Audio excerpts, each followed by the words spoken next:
یہ جب بیوی نے سنا نا، اب سنے گا جملے خطبے کی بیوی کے، میں پیش کرنا چاہتا ہوں آج آپ کے سامنے، تفصیل پیش کرنا چاہ رہا ہوں، اب میرے ساتھ چلتے رہیں گے، میں تیزی سے چلتا جاؤں گا، بیوی کے خطبے کے جملے سنیے گا، جتنے جملے پیش کر سکا پیش کروں گا، خطبہ بڑا طولانی ہے۔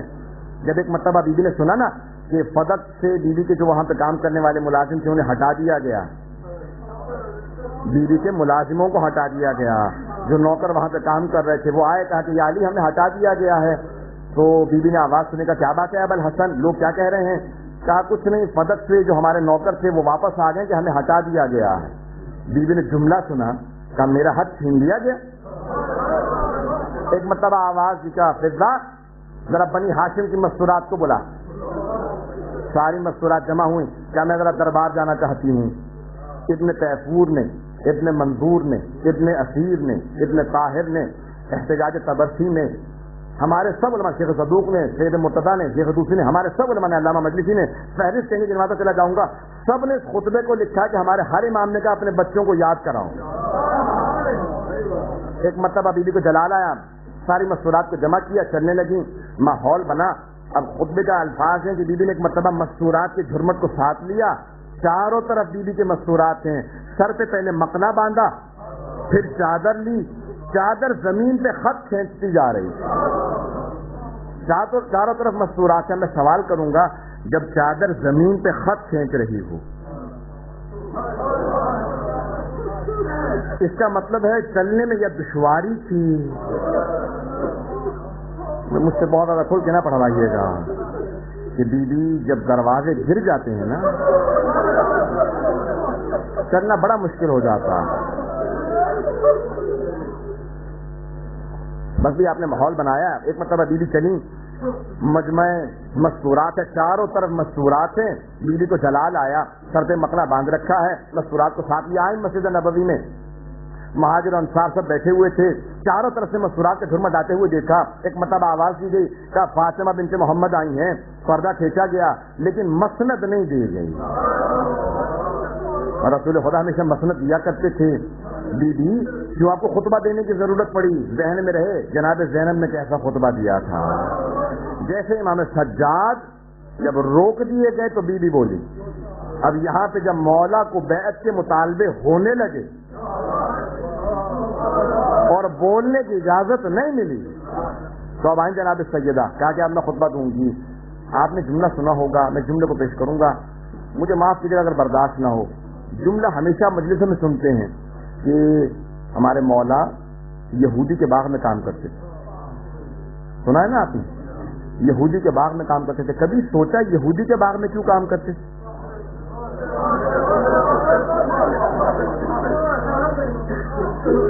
کبھی سوچا اتنے مدینہ مسلمانوں کا شہر تھا، شہر چھوڑ کے شہر کے باہر یہودی کے باغ میں کام کرتے تھے؟ ہمارے امام کہتے ہیں، مولا فرماتے ہیں کہ ہمارے جد کو کوئی مزدوری نہیں دیتا تھا۔ کائنات کا امام ہو جس کے اشارے سے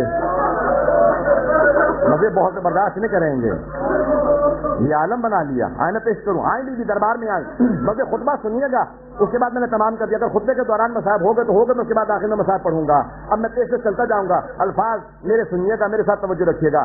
آئیں دربار کے اندر بیوی، اور آنے کے بعد ایک مرتبہ مخاطب کیا، حمدے خدا بندی بجا لائی، کہا کہ ہم خود خدا کے ماننے والے ہیں جس کی نعمتیں بے بہا ہیں، جس نے کبھی کسی کو دینے کے بعد احسان نہیں جتلایا، دیا بھی اتنا ہے کہ کوئی شمار نہیں کر سکتا۔ اب یہ بیوی توحید سمجھا رہی ہیں، وہ بیوی توحید سمجھا رہی ہے جس کے گھرانے سے توحید چلی۔ بیوی نے ایک مرتبہ سارے مجمع کو مخاطب کیا، کیا توحید کو سمجھنا ہے تو ہم سے سمجھ لو، دوسروں کو کیا پتا توحید کیا ہے؟ کیا جب چاروں طرف مدینے کے اندر ظلمت، تاریکی، گمراہی، شرک کی ظلمت تھی، تاریکی تھی، ایک مرتبہ میرے بابا کا نور نمودار ہوا اور سارے مدینے کو بتایا توحید کیا ہے۔ جب تم بتوں کی پوجا کرتے تھے، آتش قدوں کے سامنے بیٹھے رہتے تھے، اس وقت میرے بابا تشریف لائے، میرے بابا رسول خدا تشریف لائے، انہوں نے تمہیں سب کو جینا سکھایا۔ وَكُنْتُمْ عَلَى حُفْرَةٍ مِّنَ النَّارِ، تم جہنم کے دہانے پہ کھڑے تھے۔ بڑا جلال میں خطبہ دے رہی ہیں بیوی، تم جہنم کے دہانے پہ کھڑے تھے، میرے بابا نے تمہیں ایمان کی دولت سے فیضیاب کیا، تم سب جہنم میں جانے والے تھے، میرے بابا نے بتایا ایمان کیا ہے۔ اور جب گودالوں میں پانی کھڑا ہو جایا کرتا تھا، گڑوں میں پانی کھڑا ہو جاتا ہے نا بارش کے بعد، بیوی کہتی ہیں گودالوں میں جو پانی کھڑا ہوتا تھا وہ گندلا پانی تم پی لیا کرتے تھے، تمہیں پتہ ہی نہیں تھا پاکیزگی کیا ہے۔ میرے بابا نے تمہیں طہارت سکھائی، میرے بابا نے بتایا پاکیزگی کیا چیز ہے۔ بیوی کا انداز کیا ہے، کہا جب ہر طرف تاریکی تھی ایک مرتبہ اور چاروں طرف سے وہ جو منہ سے پانی نکال کے لوگ پھینک دیا کرتے تھے، منہ سے ترسا کرتے تھے، وہ جو منہ کا نوالا لوگ نکال کے پھینک دیا کرتے تھے تم اس نوالے کو ترسا کرتے تھے، اور جب عرب کے سارے بھیڑیے چاروں طرف سے تم پہ حملہ کیا کرتے تھے تو اس وقت میرے بابا رسول خدا نے میرے شریک حیات کو آواز دی، اور میرے شریک حیات نے، اللہ کے شیر نے تم سب کو عرب کے بھیڑیوں سے نجات دی۔ تم بھول گئے وہ وقت کہ جب سارے عرب کے بھیڑیے تم سے غرایا کرتے تھے اور تم اپنے خوف سے ایک مرتبہ کونے میں گھس جایا کرتے تھے، وہ میرے شریک حیات علی تھے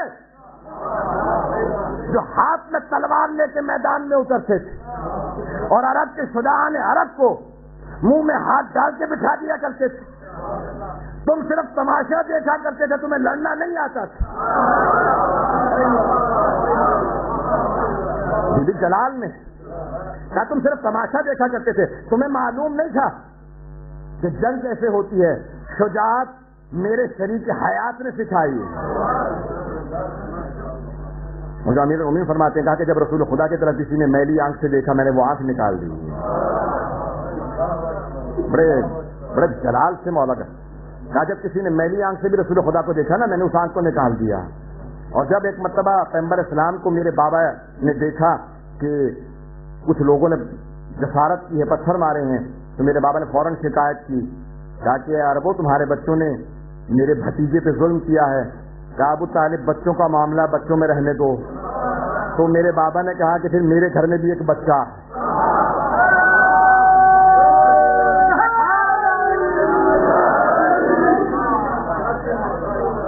میرے گھر میں بھی ایک بچہ ہے، کل سے وہ بچہ ساتھ جایا کرے گا۔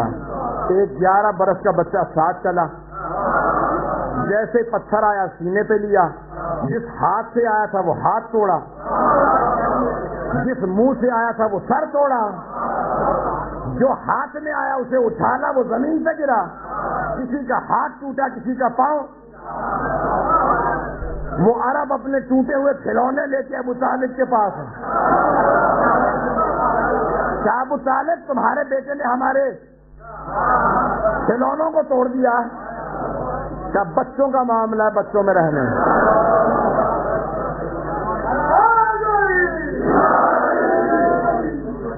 بس ایک مرتبہ کہا کہ وہ ایک علی بن ابی طالب تھے جو چاروں طرف سے جتنے بھی بھیڑیے حملے کیا کرتے تھے سب کا مقابلہ کرتے تھے۔ تم بھول گئے وہ وقت جب ابھی علی بن ابی طالب ہر آدمی کو حق دلایا کرتے تھے، ہر آدمی کے مقابلے میں کھڑے ہو کے رسول خدا کا دفاع کیا کرتے تھے، اور تم میدان جنگ میں فرار کیا کرتے تھے، وہ ڈٹے رہتے تھے۔ آج بھی تعارف کروا رہی ہیں ولایت کا، امامت کا، نبوت کا، کہ اللہ سبحانہ و تعالیٰ نے جو نعمتیں عطا کی، سنیے گا تم لوگ کو، سنیے گا بیوی کے خطبے کے، کہ اللہ نے جو نعمتیں عطا کی ہیں، اللہ نے ہماری جو ولایت تمہیں عطا کی ہے، امامت دی ہے، وہ فرقہ واریت سے بچانے کے لیے دی ہے۔ ہماری امامت فرقہ واریت سے بچانے کے لیے دی ہے۔ اگر امامت کے باوجود فرقہ واریت ہے تو سمجھو پھر امامت کو سمجھا نہیں، امامت کو مانا نہیں لوگوں نے۔ حضرات ان میں ہو تو سمجھ میں آتا ہے، اپنوں میں نہ ہو۔ میں کچھ کہہ رہا ہوں،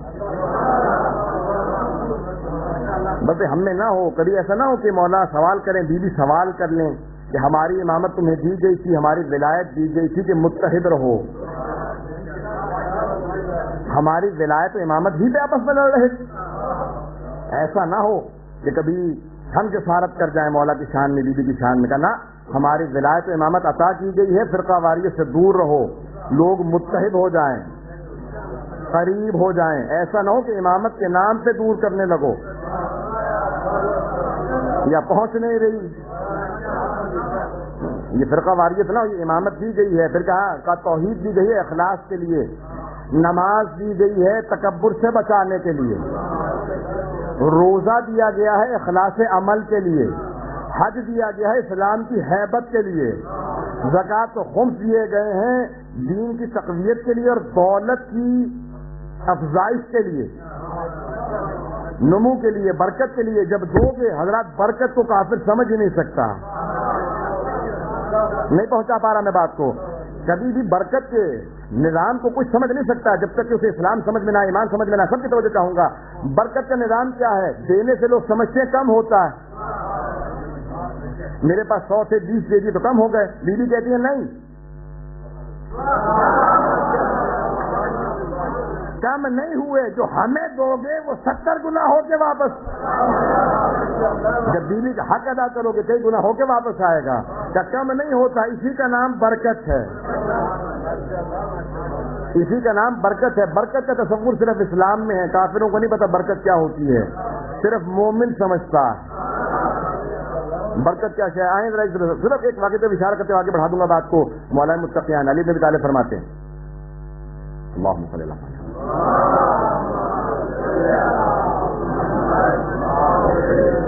نہیں ایسی سلوات نہیں، میں ایسی سلوات نہیں سمجھتا۔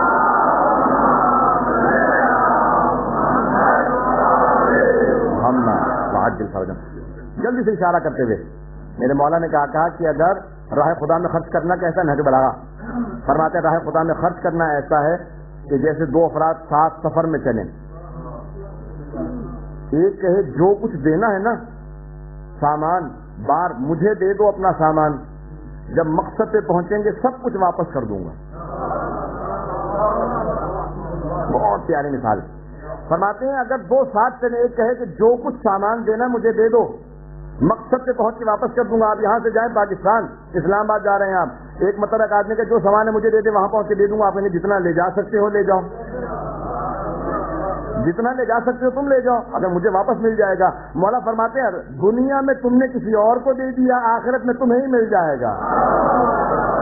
دنیا میں وہ لے کے چل رہا ہے، دنیا میں لے کے وہ چل رہا ہے تمہارا، آخرت میں پھر لوٹے گا۔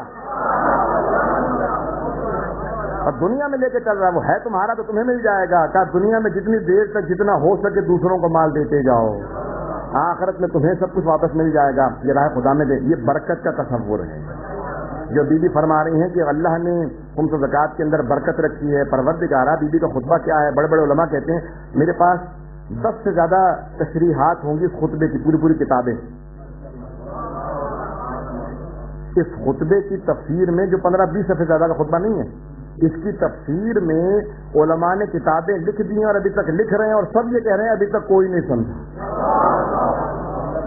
بی بی کے ادا کردہ 15 صفوں کو 1400 سال سے سب تشریح کر رہے ہیں اور ابھی تک کوئی نہیں سمجھا۔ جس کے ایک خطبے کو کوئی نہیں سمجھا، اس کی پوری زندگی کو کون سمجھ سکتا؟ ابھی تک لکھ رہے ہیں، بڑے بڑے علماء لکھ رہے ہیں، وہ کہتے ہیں کہ ابھی تک سمجھے نہیں ہیں، میں یہ سمجھا، سب لکھتے چلے جا رہے ہیں، بیوی یہ سمجھانا چاہ رہی ہیں پورا نظام ملت کیسے چلنا چاہیے۔ ایک مرتبہ بیوی نے مخاطب کیا، اب آئے گا بس وقت کیونکہ نکل رہا بہت تیزی سے، بیوی نے مخاطب کیا دربار میں بیٹھے والے افراد کو جنہوں نے بیوی کا حق لیا تھا، پہنچ سے جائیے گا، بہت تیزی سے میں گزروں گا اور مجھ سے نام نہ کہلوائیے گا۔ حضرت ایک مرتبہ بیوی نے مخاطب کیا اور کہا کہ اے دربار میں بیٹھے ہو، ارے سو ابو کا ولا ارے سو ابھی، کیا تو اپنے باپ کا وارث ہوگا اور میں اپنے بابا کی وارث نہیں؟ لقد جیتا شأن فریا، تو اسلام میں ایک نئی بدعت لے کے آیا۔ توجہ چاہوں گا سارا، تو اسلام میں ایک نئی بدعت لے کے آ رہا ہے کہ کوئی وارث ہوگا، کوئی وارث نہیں ہوگا۔ کوئی اصول بتا کہ جس اصول کے تحت کہا جائے کہ یہ وارث ہوگا یہ نہیں۔ بس جملوں کو ضائع نہ کیجیے گا، کہ تو ذرا اصول بتا دے کون وارث ہوگا کون نہیں۔ اس نے کہا کہ سب وارث ہوں گے۔ رسول خدا نے مجھ سے کہا کہ نحن معاشر الانبیاء لا نرث ولا نورث، انبیاء کا کوئی وارث نہیں ہوتا اور وہ بھی کسی کے وارث نہیں ہوتا۔ بھائی میرے ساتھ رہیے گا۔ ایک مرتبہ بیوی سے کہا کیا انبیاء کا کوئی وارث نہیں اور وہ کسی کے وارث نہیں؟ بیوی نے کہا اس کا تو ہر چیز کی مجھ سے گواہی مانگتا ہے، اس حدیث کا کوئی گواہ ہے تیرے پاس؟ کہا نہیں، اکیلے نے کہا تھا مجھ سے۔ بیوی نے کہا کیا تو یہ کہہ رہا ہے کہ میرے بابا قرآن کو نہیں جانتے تھے؟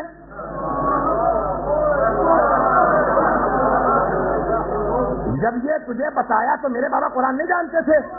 کیا قرآن کی آیت ہے وَأُولُو الْأَرْحَامِ أَوْلَىٰ بَعْضُهُم مِّن بَعْضٍ، جتنے بھی خونی رشتے دار ہیں وہ ایک دوسرے کے وارث ہیں، ایک دوسرے کے وارث ہیں۔ تو کہا کیا میں اور میرے بابا ایک ہی ملت سے، ایک ہی دین سے نہیں ہے؟ کہ تو اپنے بابا کا وارث ہو؟ کہاں پہ لکھا کہ فاطمہ اپنے بابا کی وارث نہیں؟ تو کہتے ہیں انبیاء کا کوئی وارث نہیں اور وہ کسی کے وارث نہیں۔ اب میں ذرا قرآن بتاتی ہوں، قرآن میں لکھا وَوَرِثَ سلیمان و داؤد، سلیمان داؤد کا وارث بنا، سلیمان نبی، داؤد نبی، داؤد باپ، سلیمان بیٹا،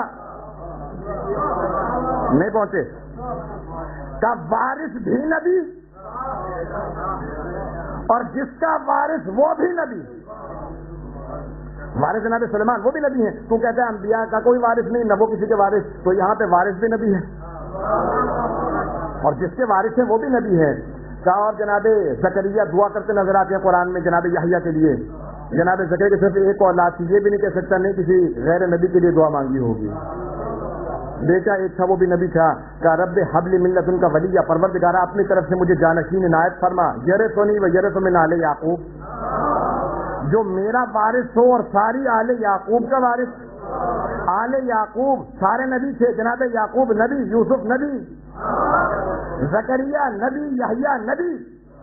کہا جناب یحییٰ وارث تھے، کہ تو کہتا کہ انبیاء وارث نہیں، نہ ان کا کوئی وارث؟ میں توجہ چاہوں گا کیا فرما رہی ہیں بیوی کس انداز سے فرما رہی ہیں؟ کہا کہ نہیں، اب ہمارے قبضے میں ہے، آپ گواہ لے کے آئیے کہ آپ کا ہے۔ بیوی نے کہا گواہ میں لاؤں؟ گواہ تو لے کے آ، کیونکہ جو چیز جس کے قبضے میں ہوتی ہے، اسے کہتے ہیں قاعدہ تو لیا عربی میں کہا جاتا ہے جو جس کے قبضے میں ہے وہ چیز اس کی ہے۔ فدق ہمارے قبضے میں ہے، تو نے ہٹا کے روک بٹھا دیے ہیں، تو گواہ لا، گواہ تو لے کے آ، ہمیں گواہ کی ضرورت نہیں ہے، ہمارے وہاں نوکر کام کر رہے ہیں، تو اپنے حق کا تو گواہ لے کے آ، مجھے گواہ کی ضرورت نہیں ہے۔ کہا پھر اچھا تو مجھ سے کہتا، تو بھول گیا میرے بابا نے کہا تھا کہ میرا کوئی ہم پلہ نہیں ہے، میرے مقابلے میں کسی کو گواہی نہیں ہے، میں کہتی ہوں یہ حق میرا، میرے مقابلے میں کوئی بھی آ جائے رد کر دیا جائے گا، میرے بابا نے کہا تھا، میں نہیں کچھ کہتا۔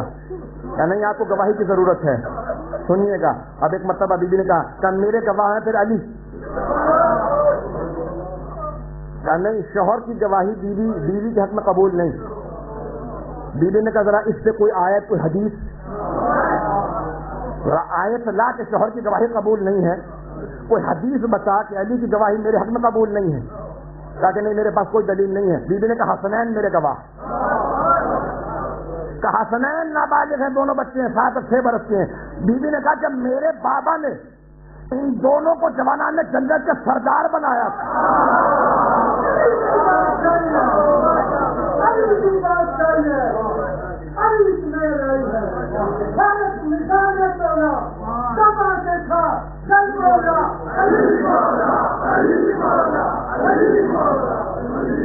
غور فرمایا فوراً کا بیوی نے کہا جب میرے بابا، توجہ سارے مجمع کی توجہ چاہوں گا ایک جملے کی طرف، بس نچوڑ دے رہا ہوں آپ کو امام حسن حسین کے متعلق۔ بیوی نے فرمایا کہا کہ جب میرے بابا ان دونوں کو جوانان نے جنت کا سردار بنا رہے تھے تو سردار بناتے ہوئے انہوں نے نہیں سوچا کہ بچے ہیں ابھی۔ جملے کو سنیے گا، جب رسول خدا نے کہا تھا نا، کہا تھا یہ دونوں اس وقت جوانان نے جنت کے سردار ہیں، ہو گیا میرا جملہ ضائع۔ توجہ میری طرف، یہ نہیں کہا تھا جب واقعہ کربلا ہو جائے گا، یہ نہیں کہا تھا کہ مستقبل میں بنیں گے، کیا یہ 3 برس کا، یہ 4 برس کا، ابھی بھی جوانان میں جنت کے سردار ہیں، انبیاء کے سردار ہیں.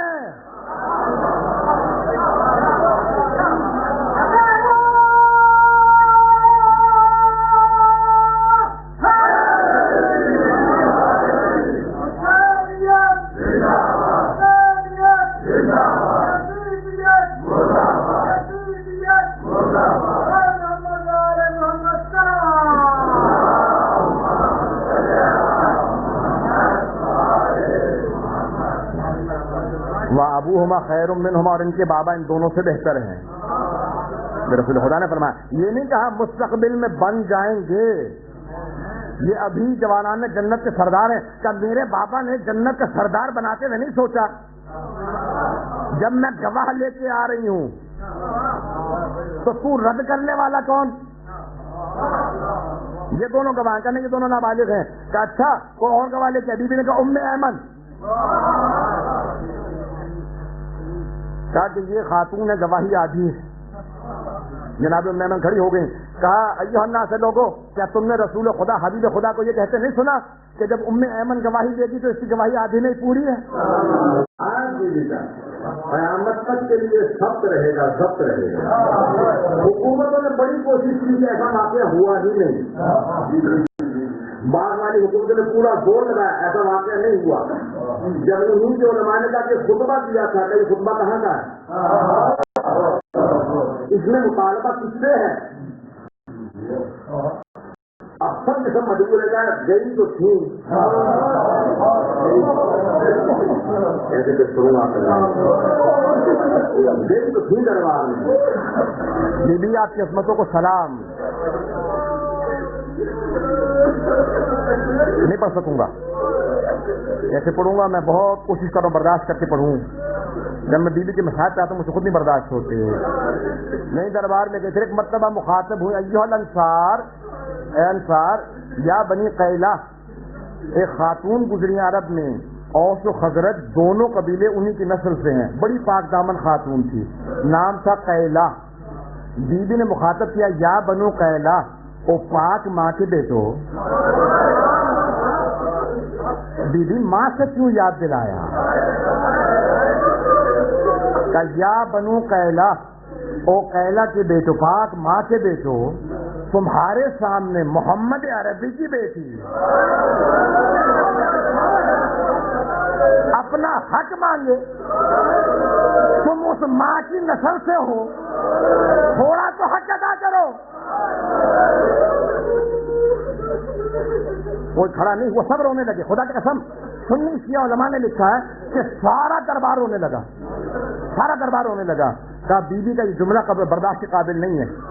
بی بی نے کہا تم سنتے بھی ہو، ساتھ دینے کی طاقت بھی رکھتے ہو، لیکن پھر بھی میری طرفداری میں کوئی کھڑا نہیں ہوتا. تم نے اتنی جلدی میرے بابا کو بھلا دیا؟ کیا بھول گئے اسی ممبر پہ میرے بابا بیٹھتے تھے؟ جب میں آتی تھی میرے بابا تعظیم میں کھڑے ہو جاتے تھے. کیا تمہیں بھول گیا وہ وقت؟ اتنی جلدی تم نے اپنا عہد و پیمان پیچھے پھینک دیا. تمہیں غدیر بھول گیا، تم نے قرآن کو بھلا دیا. پروردگارا اس جملے پہ میں خود سے معافی مانگوں گا. بیوی کا بڑا سخت جملہ ہے، میں جانتا ہوں بہت سے لوگوں سے برداشت نہیں ہوگا، میں جانتا ہوں آپ کی غیرت برداشت نہیں کرے گی. بیوی نے کہا ایک مرتبہ کہا، کیا تو ٹھیک ہے اپنے اونٹ میں پالان رکھ لو، اونٹ کو دوڑاتے جاؤ، جو تم نے فیصلہ کر لیا دیکھیں گے. اب قیامت کو خدا کے سامنے فَنِعْمَ حَكَمُ اللَّهُ، سب سے بڑا حاکم فیصلہ کرنے والا خدا. میں خدا کی قسم اللہ کے سامنے اپنا فیصلہ رکھوں گی. وَالزَّعِيمُ محمد، جواب میرے بابا.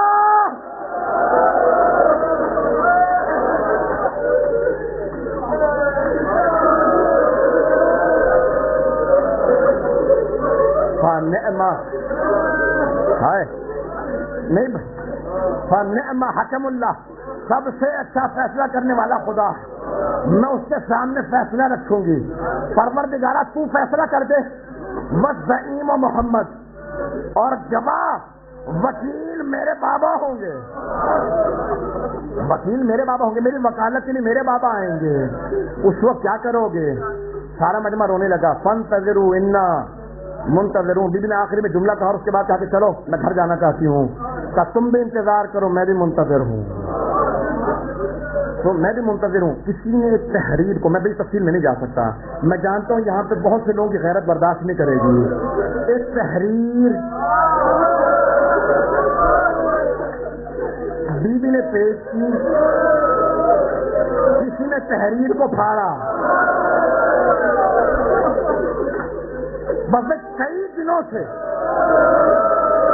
کئی گھنٹوں سے کوئی اپنا مقدمہ پیش کرے، فیصلے کی تحریر دے، جب کوئی پھاڑ دے، جب دل ٹوٹتے ہیں تو بد دعائیں نکلتی ہیں. بیوی کا دل ٹوٹا، آنکھوں میں آنسو آئے، ایک جملہ کہا کہ آج تم نے میرا حق چھین لیا، آج تم نے میرا حق چھین لیا، لیکن یاد رکھو میرا جو بیٹا مہدی آئے گا. اور میرے مولا بی بی نے آپ کو یاد کیا. اجرکم اللہ، اجرکم اللہ. کہ آج تم نے میرا حق ضائع کر دیا، لیکن یاد رکھو میرا تو بیٹا مہدی آئے گا. میں ہاتھ جوڑتی یہاں پہ کہوں گا، جملہ کہوں گا. بی بی، جس بیوی کے گھر میں علی جیسا شیر خدا موجود، حسنین جیسے بیٹے موجود ہوں، وہ بی بی بلائے تو امام زمانہ کو ایک وصیت کی، یا علی میری قبر کا نشان مٹا دینا. بی بی کیوں مٹا دیں؟ کہ جب میرا بیٹا مہدی بدلہ لے گا نا، پھر بتائے گا میری ماں کی قبر کہاں ہے. جب تک بدلہ نہ لے لے تب تک میری قبر کا نشان نہ بتانا کسی کو. بس یہ لوگوں سے برداشت نہیں ہو رہا. میں پیش کروں آپ کے سامنے، میں بھی مسائل پہ آیا ہوں، میں پیش کرنا تھا، ہاتھ جوڑ کے پیش کروں گا. سادات غیر سادات مجھے معاف کیجیے گا، میں جانتا ہوں آپ سے برداشت نہیں ہوگا، بلکہ میں جانتا ہوں سب کے سب یہاں مومن بیٹھے ہیں، عزادار بیٹھے ہیں. بیوی کا مسائل تو کسی سے برداشت نہیں ہوتا. میں نے کل وہاں پہ پیش کیا تھا کارتی میں جملہ، نہج البلاغہ خطبہ نمبر 202. وہ علی جس نے بدر و احد میں، خیبر و خندق میں نہیں کہا میری کمر ٹوٹ گئی. بیوی کے مسائب پہ میرے مولا نے کہا یا رسول اللہ میری کمر ٹوٹ گئی. میں زہرا کو اس حالت میں نہ دیکھتا. چلی بیوی واپس چلی. مگر جملے کو سنیے گا، ہاتھ جوڑ کے پیش کروں گا، مل کر دیکھیے گا سارے. یہ جملہ برداشت نہیں، مل کر دیکھیے گا، ہاتھ جوڑ کے پیش کر رہا ہوں. اب ایک مرتبہ بیوی گھر چلی. وہ بیوی جو بات کی تحریر کو دیکھ لے، سارا مسائل دیکھ لے، جاتے میں نے خود ایک باقاعدہ ڈاکٹر سے پوچھا، میڈیکل ڈاکٹر سے پوچھا امریکہ میں، یہ ممکن ہے؟ مجھے یقین تھا. میں نے کہا میڈیکل سائنس کی تحقیق کیا ہے ذرا پہ دیکھوں. انہوں نے کہا کہ بعض اوقات ایک لحظے میں بال سفید ہو جاتے ہیں. میں نے کہا کیا وجہ ہو سکتی ہے؟ کہ اتنی ذہنی پریشانی اور مصائب آئے، سر کے سارے بال سفید ہو جاتے ہیں. اب مجھے سمجھ میں آیا، جب بی بی گئی تھی 18 برس کا سن ہے، سر کے بال سیاہ، واپس آئی. جیسے گھر میں داخل ہوئی تو سب سے پہلے کسی لیے اچھا امام حسن مجتبیٰ کو کہا اماں حق مانگنے گئی تھی، مل گیا؟ میں بھی، مجھے بہت سے منع کر رہے ہیں، لوگوں برداشت نہیں ہو رہا لوگوں سے. ہاتھوں کے پیش کروں گا، بس بہت سی ارادے کرے نہ پڑو. بی بی نے کچھ نہیں کہا امام حسن کو. دوسرے بیٹے امام حسین نے کہا اماں دربار گئی تھی، کیا عالم تھا؟ بی بی نے کچھ نہیں کہا. اب ایک 5 برس کی بچی جیسے ہی سامنے آئی، بی بی سے برداشت نہیں ہوا، سر سے برقع اتارا، بچی کا سینے سے لگایا. کیا زینب میں صحابی کے دربار میں گئی تھی، تو شرابی کے دربار میں، جب بیٹی چادر سروں پہ نہ ہو، بیٹی جب تازیانہ لگے، مجھے نہ بلانا اپنے بابا کو.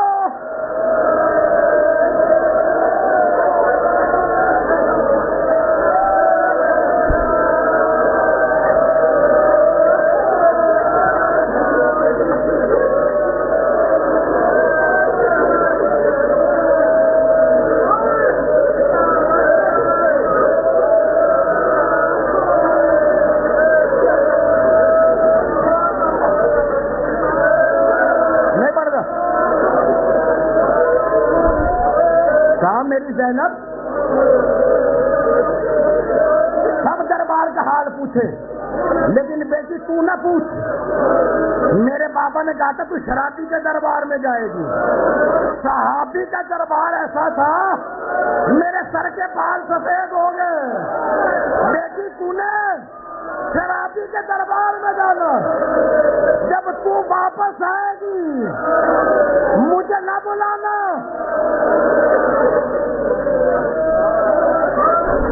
اللہ لعنت اللہ علی القوم الظالمین.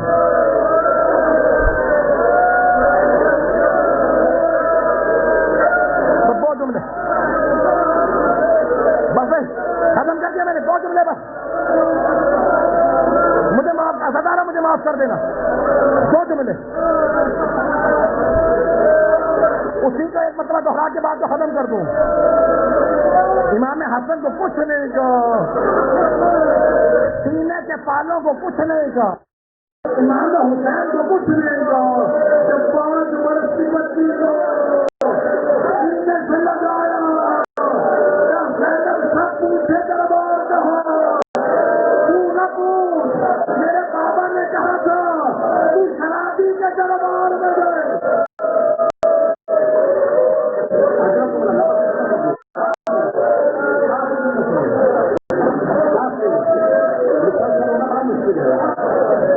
مسلسل ہونے سے آدمی تھک جاتا ہے. آدمی خوش ہو جاتے انسان بات نہیں جاتا. مسلسل ہونا چلانا چاہنا کا تھا.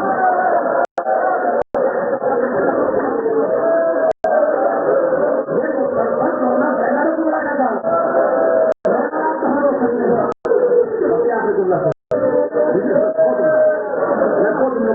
خدایا میرے ایک جملے کو ایک مرتبہ بجلی کا چلانا تیار ہوا. حالات کا وقت ہے, بیویاں ساتھ میں ہیں. میرے مولا نے حکم دیا, جنازہ اٹھایا. جیسی جنازہ چلا نا تو ایک مرتبہ کا بیٹا حسن ذرا جنازے کو روکو. بیٹا مجھے پیچھے کسی کی آہٹ محسوس ہو. اب جب پیچھے مجھے دیکھا ایک 5 برس کی بچی سر سے برقع کیا ہوا اور لوگ کے بابا جان میں جنازے کے ساتھ چلوں گی. حسن میری غیرت برداشت نہیں کرتے. زینب جنازے کے ساتھ چلے. پہلے بہن کو گھر چھوڑ کے آ, جنازہ رکا رہے گا. بیٹی کو گھر سے چھوڑا. مولا میں جملہ ہاتھ جوڑ کے میرے کو دیکھے گا. میں جب ہاتھ جوڑ کے کہوں گا مولا علی مدینہ شہر ہے, رات کا وقت ہے, سر پہ برقع ہے, ماں کا جنازہ جانے دے. آپ کوفے میں شام میں شرابی کے دربار میں بغیر برقع کے مجمع عام میں پتھروں میں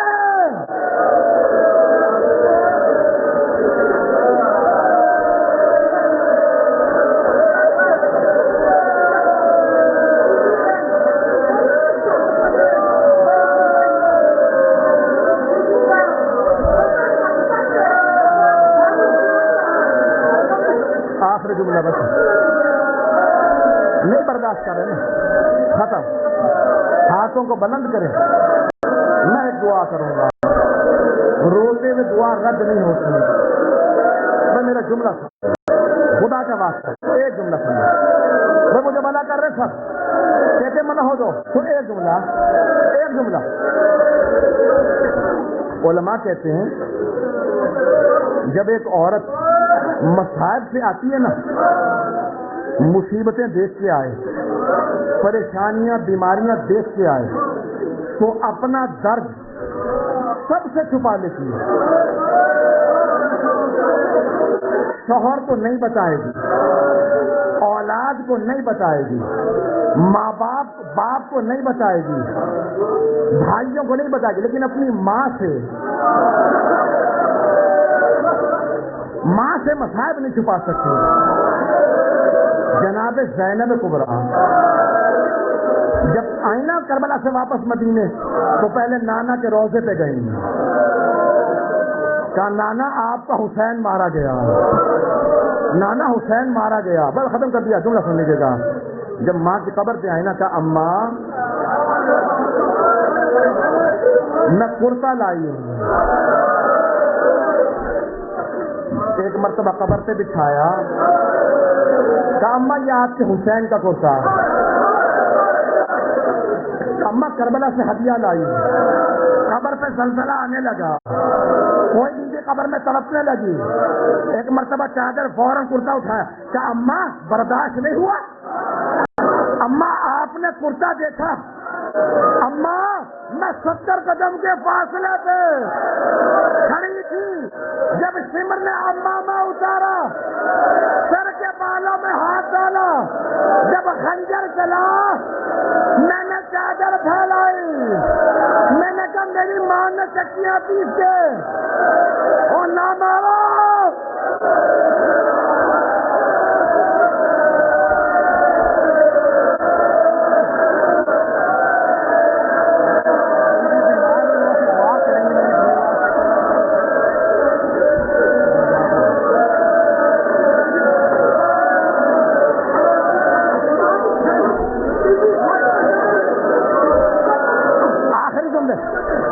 ختم بھائی, چلیے جناب جناب, اب مجھے منع کر رہے کچھ کہتے.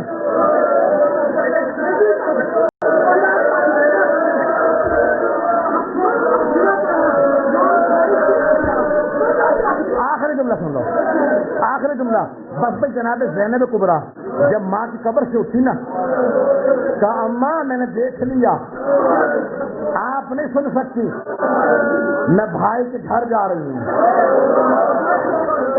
کسی یتیمہ بچی کو بلایا, کہا سغرا سکینہ حسرت لے گئی, کوئی شفقت کا ہاتھ سر پہ رکھتا, آپ میں تجھے پیار کر لو. آخری جملہ تو بیٹا دیکھ میری طرف. آخری جملہ جناب عبداللہ ابن جعفر طیار نے بلا بھیجا, کہا سید سجاد پھپھی سے کہو گھر واپس آ گئے. وہ جناب زینب, وہ ماں جس نے بیٹوں کو کربلا میں یاد نہیں کیا, کوفہ میں یاد نہیں کیا, شام میں یاد نہیں کیا, نانا کے روضے پہ یاد نہیں کیا, ماں کی قبر پہ بیٹوں کا ذکر نہیں کیا, بھائی کے گھر گئی بیٹوں کا کوئی تذکرہ نہیں, لیکن ماں تھی. ایک مرتبہ گھر پہنچی, صحن میں بچھے وہ مصلے دیکھے, جا نمازیں اٹھائی, سینے سے لگائی, کیا اولو محمد مجھے بتاؤ میں کس کے سہارے دی ہوں, میرا اس گھر میں دل نہ لگتا.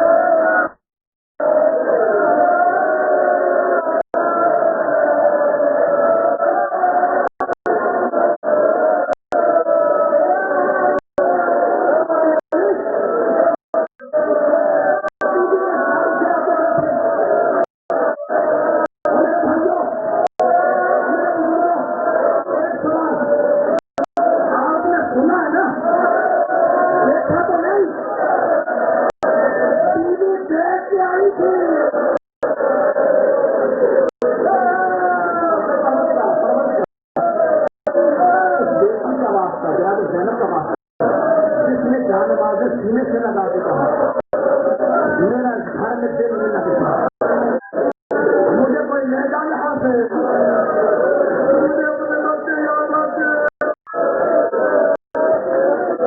پروردگارا جنت بچی کی قبر کا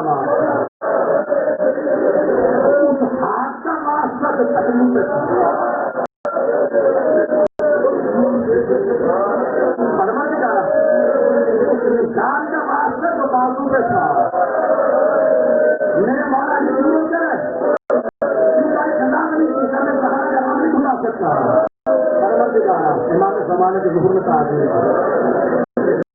بڑی مقبول مجلس ہوئی ہے. مجھے آج محسوس ہو رہا تھا آج کوئی کسی کا بیٹا پرچھا دینے آیا آج تو حسین صاحب رہا ہوگا مجھ میں ایک چیز مشترک ہے. آخری بات دے رہا ہوں امام حسین کہتے ہوں گے اماں مجھ میں ایک چیز مشترک ہے. اماں تیری بھی پسلیاں ٹوٹی تھی اماں میری بھی پسلیاں ٹوٹی تھی. ایک فرق تھا لیکن مولا ماں کی پسلیاں جلتے ہوئے دروازے اور دیوار کے بیچ اور بیٹے کی پسلیاں گھوڑے کی ٹانگوں کے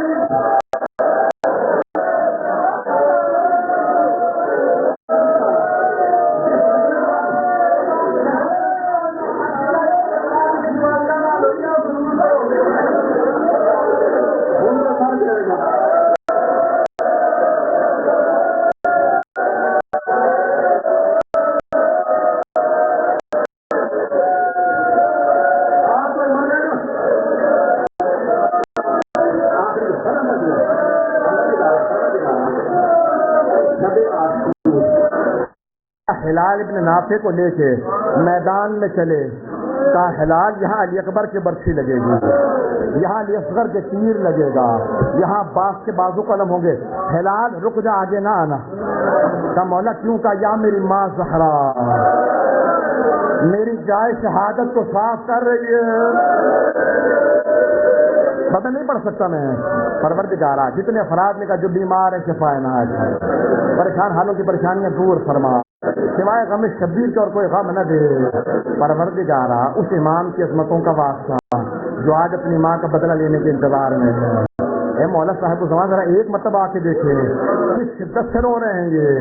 یہ سب آوازیں دیتے کہتے مولا ظہور کریں آپ کے قدموں میں جان دیں گے مولا اپنے سر آپ کے قدموں میں رکھ دیں گے. مولا امام زمانہ ذرا ایک مرتبہ آ کے دیکھیں آج خدا کی قسم ذرا ماحول کچھ اور ہے. ضرور یہاں کوئی موجود ہے. اب جو بھی ہے میں نہیں جانتا کون پرسہ لینے آیا ہوگا. شاید میرا دل کہتا ہے کوئی 72 کی زیادہ وہ بیوی جس نے 72 کے پرسے لیے ماں کا پرسہ لینے آئی. وہ بیوی آپ کی عظمتوں کو سلام آپ کے شام کو سلام آپ کی سکینہ کو سلام آپ کے اون محمد کو سلام. پروردگارا امام زمانہ دیکھنے نصیب فرما. برحمتك يا أرحم الراحمين وصلى الله على محمد وآله